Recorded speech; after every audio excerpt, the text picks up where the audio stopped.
You spent years in school learning math, history, and literature, but never how money really works. No lessons on saving, investing, or avoiding debt traps. Instead, you were trained to work for money, not build wealth. In the next few minutes, here's the financial literacy school never taught you. Before we talk about earning or saving money, you need to understand what money actually is. Money is not wealth. Money is a tool, a medium of exchange. It only has value because we all agree it does. $100 bill is just paper. But what you do with it determines whether it creates freedom or keeps you trapped. Money can grow for you through saving and investing, or it can shrink through debt, poor spending, and inflation. The direction it goes depends entirely on your financial knowledge. Lesson 1. Money is neutral. What matters is how you direct it. There are two types of income in this world, and most people only know 1. Active income is money you earn by trading your time for it. Your salary, your daily wages, your freelance job. You stop working, the money stops coming. Passive income is money that works for you even when you sleep. Rent from a property, dividends from stocks, royalties from a book, a business that runs without you. The financially free people in the world build passive income streams. They break the time for money trap. Your goal, no matter where you start, should be to slowly build at least one source of passive income. So remember, your job pays your bills. Your investments build your future. Budgeting. Are you familiar with the 50-30-20 rule? Take your income after tax. Split it like this. 50% goes to your needs. Rent, food, utilities, transportation. The things you cannot live without. 30% goes to your wants. Entertainment, eating out, shopping. Things you enjoy but don't strictly need. And the final 20%? That goes straight into savings or paying off debt. Non-negotiable. This one rule alone, if you follow it consistently, can transform your finances within 1 year. Most people do the opposite. Spend first, save whatever is left. That whatever is left is usually zero. Don't forget to pay yourself first. Always. Good debt and bad debt. Debt has two faces. Most people only see one, the scary one. But understanding both can change everything. Good debt is money you borrow to create more value. A student loan that leads to a high-paying career. A mortgage on a property that appreciates in value. A business loan that generates profit. These debts can make you richer. Bad debt is money you borrow to buy things that lose value or drain your income. Credit card debt for shopping. High-interest personal loans for vacations. These debts make you poorer.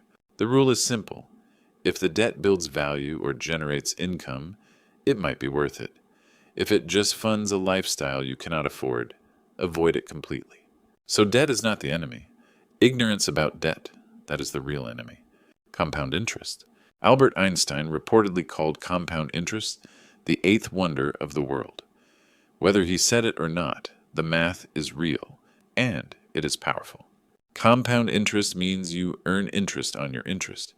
Your money grows on top of itself, like a snowball rolling downhill, getting bigger and bigger.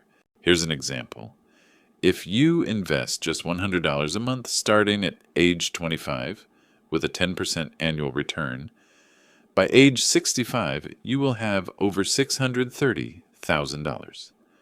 Not because you saved that much, but because of compound interest working for 40 years.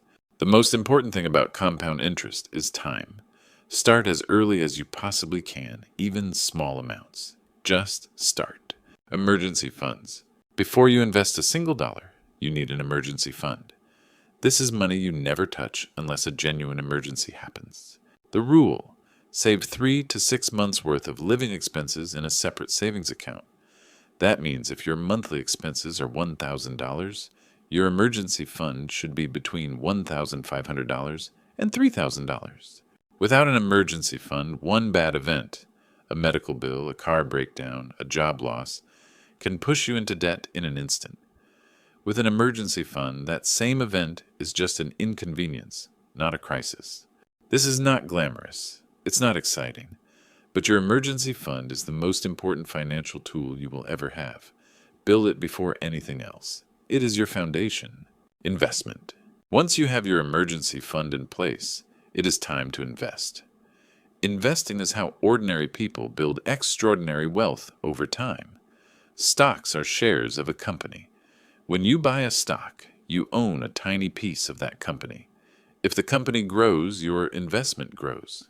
It carries risk, but historically, over long periods, stocks have returned around 7 to 10% per year. Bonds are safer. You loan money to a company or government, and they pay you interest. Lower risk, lower reward. Mutual funds and index funds pool your money with thousands of other investors to buy a wide range of stocks. Great for beginners, they spread the risk automatically. The golden rule of investing: diversify. Never put all your money in one place. Spread it across different types of investments to reduce risk. You do not need to be rich to invest.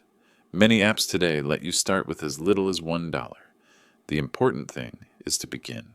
The danger of lifestyle inflation. Here's a trap that catches almost everyone who gets a raise or a new job. It's called lifestyle inflation. When your income goes up, you feel like you've earned the right to spend more. A bigger apartment, a newer car, better clothes, fancier restaurants. But here's the problem. Every time your lifestyle inflates to match your income, your savings stay at zero. You earn more and more, but you never get ahead. The financially intelligent choice. When your income increases, keep your lifestyle the same or increase it modestly. Then direct the difference straight into savings and investments. Your goal is to widen the gap between what you earn and what you spend. That gap is called your wealth-building engine. Protect it fiercely. Taxes. Taxes. The word alone makes most people nervous. But avoiding financial education about taxes is one of the most expensive mistakes you can make. Here's what schools never explained. Not all income is taxed the same way. Your salary is taxed at ordinary income tax rates. But long-term investment gains, money from stocks or property held over a year, are often taxed at lower rates. Wealthy people don't just earn more, they structure their income in ways that minimize how much they pay in taxes. Legally. I'm not saying avoid your taxes, that is illegal. But understanding tax-advantaged accounts, deductions, and legal structures can save you thousands of dollars every year. At minimum, know what tax bracket you're in, know what deductions you qualify for, and consider speaking with a tax professional once a year. It will pay for itself. Building credit. Your credit score is a number that follows you your entire financial life.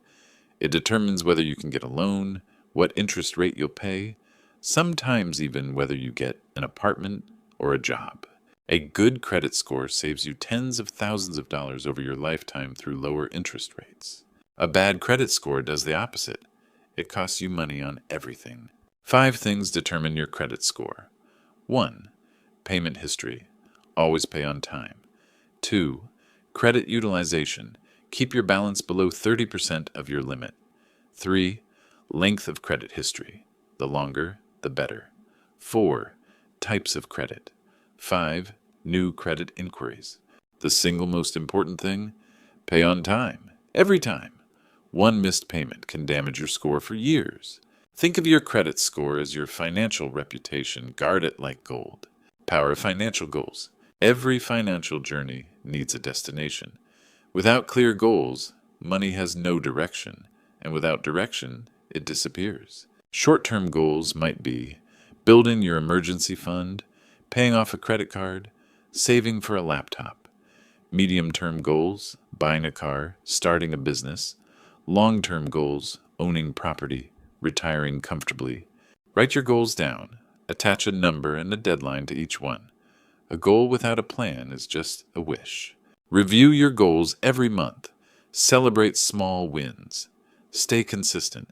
Financial success is not one big event.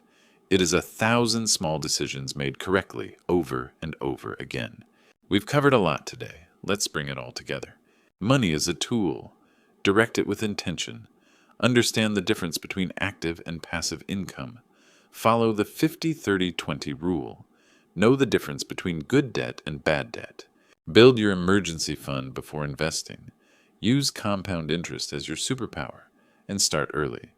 Don't let lifestyle inflation steal your future. Understand your taxes and protect your credit score. Set clear financial goals and review them often. None of this is complicated. It doesn't require a degree. It doesn't require a rich family. It requires knowledge, which you now have, and consistency, which only you can provide. Financial freedom is not a dream reserved for the lucky. It is a decision available to anyone willing to learn and act. You've already made the first move by watching this. Now take one action today. Open that savings account.